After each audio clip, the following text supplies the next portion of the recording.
Always they were fighting to win the Premier League. So what a game, ups and downs, highs and lows, and in general more than satisfied for the week we had ahead of us with the three games away with tough opponents, and we behave as a great team. We haven't lost the game and we haven't won it, so it's mixed emotions. I thought on another day we could have got the 3 points. We had the better chances. That's football. Should Liverpool have been down to 10? James Milner's second yellow, maybe? It's yellow card. And against that team, against that margin is so close, it's a big difference to play in that. But at the end, I understand. For the referees, do it in Anfield, Old Trafford is not easy. I understand sometimes, but it was yellow card. Too much clear. It's not interpretation on that. What's the feeling in your dressing room? I think we'll be disappointed overall because I think we can be better in the first half in terms of performance. And then last 10 minutes, 2-1 up, I think we should see the game out, to be honest. So disappointing, but still positives to take. City are a good team. Spoke to Jordan Henderson and he said there's a bit of disappointment in the dressing room that you hadn't won the game. Do you share that? Yeah, I do. It actually feels like that, but I have a brain as well. And when I think about it, then I think, come on. Really, the first half was really bad. So we should not, and we will not, ignore that. People were completely ready to go, and then we deliver cold chips or whatever. So and everyone's like, oh my God, that's it. I was really happy that we had a half time. And second half was the game we wanted to see, game what everybody wanted to see. The beauty of football. Both teams really go for it. Nobody gave up. But again, how I said, it's all fine. We got a point. I think that's now what we deserve, and that's fine.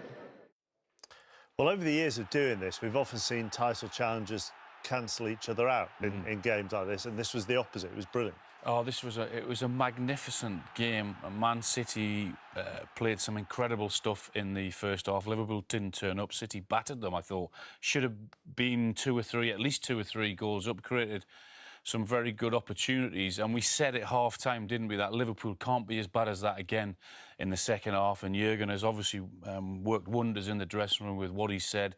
Much more energy Liverpool had in the second half. I mean, and the 2 goals that Liverpool scored were unbelievable, particularly the Mo Salah one. I mean, it's one of the best of the Premier League era. Well, Alan said Liverpool were bad in the first half. Yeah. Jurgen Klopp said they were bad in the first half. You're not going to disagree with either of those two, are you? Definitely not. No. I'm going to go straight down that same line, I think, especially after Jurgen's interview as well. I'm not going to argue with him. Look, they struggled in that first half, I thought, and it was down to City's press like they did against Chelsea. But you had situations like this a lot where Mo Salah, he's playing right back here, essentially, Mo Salah, up against Grealish. But it was more to do with when they did win the ball back. That's their whole team. You throw a blanket over them all. There's no outball here. Usually with Liverpool, you're thinking, right, counter-attack, Mane, Jota, Salah on the bite, but there was nothing to hit. So time and time again, they were getting caught out. When Matip was coming forward with the ball, can he play that ball into Diogo Jota, the one to Mane? I just felt like those little 5-yard balls where they had composure, well, where they usually have composure, just weren't there.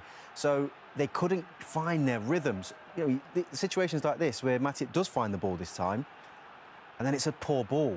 It was always kind of like stop-start for Liverpool in that first half. Second half, much better. Higher up the pitch, better quality of ball. And you always felt with these three, you get them the opportunities, they will score. This goal, and the 2 goals that Liverpool scored, are kind of as pure and as high-level quality as you're going to see in any league in the world. With Mane's run here, which is brilliant about this, if he makes that run, he's offside. What he does is he bends his run in front of Ruben Diaz. People talk about why forward should bend the run. That's exactly why forward should bend the run. Stays onside. Look at this little look here from Mo Salah. He knows what Cancelo wants to do. He just uses his body to get him out of the way. What happens next, you can't explain. There's no point in even doing any kind of Piero analysis on it. Well, not from you. It's just world class. All right. It's just world class, basically. So, essentially for Jurgen Klopp today, that game hinged for him on his superstars turning up, and Mo Salah did exactly that. And also a little bit, him giving them confidence for the second half. He also said, because they had to drop their midfield in the first half to defend against City, they then lacked more confidence going forward, and the options weren't there, and that's what you proved. Yeah, that is it. Don't try and be my friend now, anyway. You just, all right, excellent. Let's move on. So, forget it. Right, let's move on to Manchester City, who were excellent today. Yeah, and they've been excellent in the last 2 away games. So the 3 that they've had the last week in terms of Chelsea, PSG and today, some of the football they've played was unbelievable. Certainly the Chelsea game was one of the best performances I've seen for a while. They should have won by more. They created chances, and on Wednesday, and again today, I just think when they want to go that little bit extra, we know that they wanted Harry Kane, we know that they wanted that centre forward, and I think certainly in the last 3 games that's highlighted a lot. Today there were several. When you get that ball there, you're looking at the options and thinking, OK, where's the 9? Where's Grealish, who's in the false 9? By the time he gets there, it's too late. Yes, City like to play the passing game, and it's successful for them, and they won't be far away again this season. But at times, I just think by the time he gets there, then they made it slightly easier for Liverpool, and I think it should have been, and they should have been out of sight, because just look at Foden there. He's looking for that ball. It's the right ball. His centre forward would make that run. De Bruyne doesn't. Look at Foden's reaction. He wants him. He's desperate for him to make that run. Again, they get into a great position. Now, a forward again would make the run to the near post or the far post. Foden was superb, as was Bernardo Silva, but he's not a centre forward. Same thing again. They get into that position and he's looking up. There's no one there. He's got to hold on to the ball, hold on to it. But by the time the ball comes in, Liverpool have been able to get players back and they deal with it comfortably.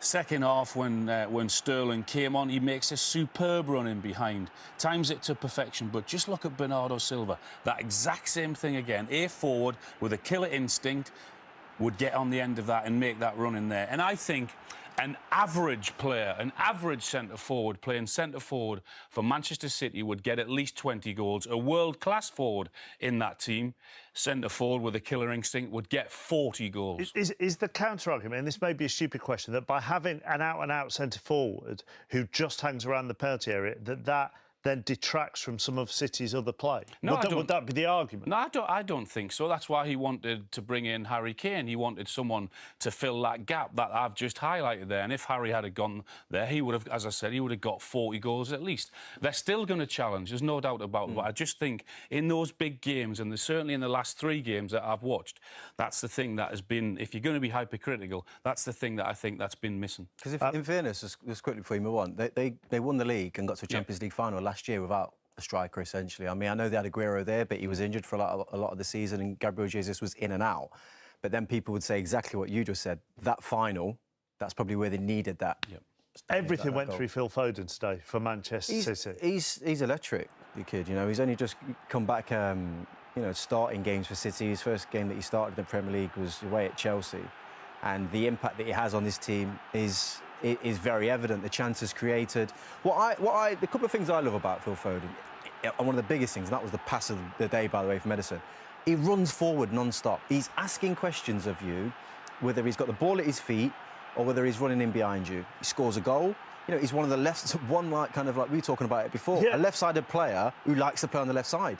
Usually you've got right-footers on the left wing, left-footers on the left wing, liking to cut inside, a bit like what Liverpool do, what Manchester United do with Greenwood and Sancho or Rashford.